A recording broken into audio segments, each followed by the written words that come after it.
Hopefully, you know by now that Boss at the Helm focuses on leadership and leadership in work and in life. You may manage other people at work, and the lessons we speak about today are essential to being a boss leader, someone who uses their power for the benefit of themselves and those around them. Also, if you're not managing or leading others, then you're leading yourself, which is where all leadership starts. So, this week we're talking about support, the support you have in your life, the support you may need, and how to be a supportive leader at work. Let me start by sharing a few stories that have made me kind of pause and think about support recently.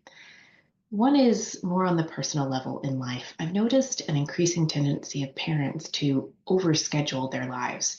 They take on multiple commitments and leave minimal time for quiet and rest and relaxation for themselves and for the kids.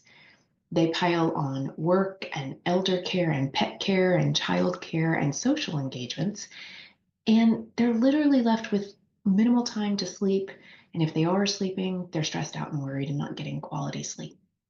They're overcommitted and unsure how to do less, unable or unwilling to think through how to ask for support or how to lighten the load.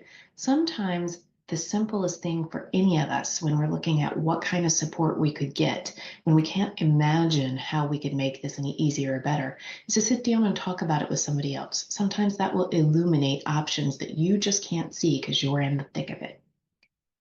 I also met a wonderful professional recently, and she had said to me, "Oh, I could help you with that." I was telling her about something I needed. She jumped right in and said, "I could help you with that." And I looked at her and I said, "Thank you, but I don't think you can." And the reason I said that is because she had just regaled us with how many other activities and responsibilities she had on her plate and the limited time she had in that very day where I was asking to get something done. So when I said, "I don't think you can," she actually paused and thought and said, "Oh my gosh, you're right.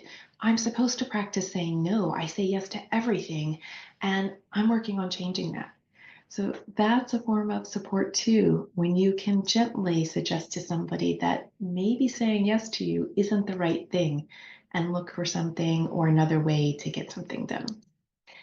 On an entirely different spectrum, I have recently become engaged with some professional groups, public associations, and also a couple of private cohorts that focus on small businesses. And in each case, I've been really awed at the amount of support and collaboration, the goodwill and genuine intention towards being a good person and helping somebody else. It's been wonderful. And as these things do, joining one professional cohort led to a referral to a professional who provided media services for something that I needed. And when researching that professional, it led me to a book that provided a myriad of other authors who talked about similar types of professional advice for small business. It just sort of rippled out and encapsulated all sorts of support that I had been looking for. So that's interesting to me because leaning into one type of support, the professional group, actually opened doors to me for other types of support options that I didn't even know I needed, much less knew existed. So, support in your life, your personal life. I'm going to set aside the obvious self care in your life and self care in leadership. If you don't know what I'm talking about, if you haven't watched that video, I'll put a link to it below in the comments. Support for yourself is essential. It's a non starter. You can't give support to other people if you're not taking care of yourself. So do watch that video if you haven't already. What I would say is if you are still struggling, like you're doing the things you need to do for your self care, but you're still struggling personally and you're questioning, like, why do I not have the right support or why does it feel so hard?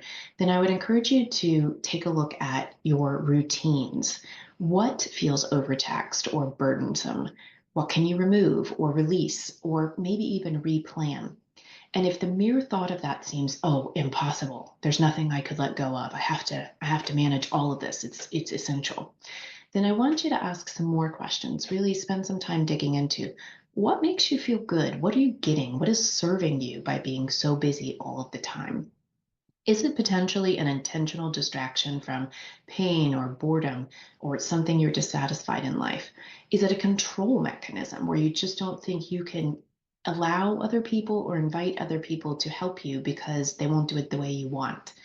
Is there a way that you could release a little bit in order to get the support that you need? Are you potentially one of those people who has removed and let go of your own agency? So you've allowed other people in your life to make decisions or tell you what to do or make requests of you that you don't feel like you can say no to. And so you just feel burdened and like you can't step back from that. Look at all of those options and see if you can find any answers or enlightenment that will help you figure out how to move and shift your support. I also want you to look at what programs, associations, clubs, cohorts, and commitments are you engaged with? And if your answer is none, then let's stop right there and say it's time to start getting engaged. You really need community and friendships and other people throughout life. It gets even more important the older you get, and it gets harder to form them the older you get. You cannot get support if you never allow yourself time with other people. So I want you to look at that if you don't have them. Now, if you are involved in a lot of programs and associations, I want you to really evaluate, are they give and take? Are you giving, which is one of the best ways to really get started in anything? Give to other people, don't expect in anything in return. That is usually very fulfilling and a wonderful form of support. It comes back to you manyfold when you engage in activities like that. But many of us get into situations where we give, give, give. We're the primary person who's doing the primary task, and there are other people on the committee or in the program, and they don't do as much. They lean on you. So I want you to look at, are you engaged in programs that give back as much as you give to them? And is this program working for you now? Maybe it was a club that you were involved in 10 years ago that was really great for that time in your life, but maybe you need a different program or form of support now. Let's shift over and talk about work. Your company, your organization, depending on the size or the maturity, will likely offer some employee support programs, maybe employee assistance or mental health days, wellness and health programs or discounts. Some of those are more common, but if you work in a smaller firm, you may not have them. What most of us have are sick days, maybe some vacation policy, parental leave. Those are forms of support for you as an employee.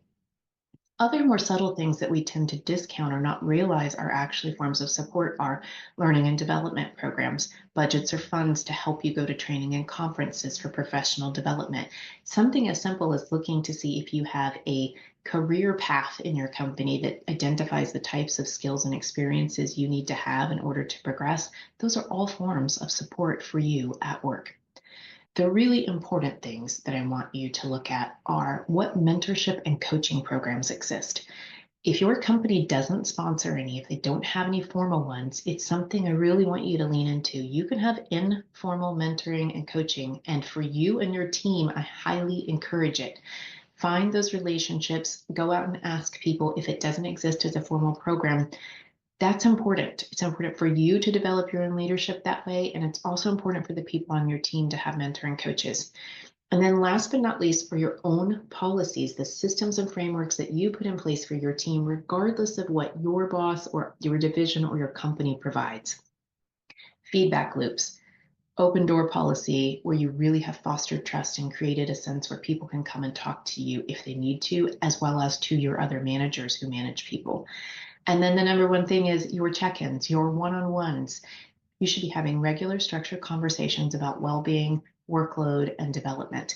If you don't know how to have a proper one-on-one, I've got a course. It's about 1 hour of mini lessons that will help you through this, and a guidebook that has lots of information in it. I'll put a link to that course in the notes, but that's really important for what you can be doing as a leader.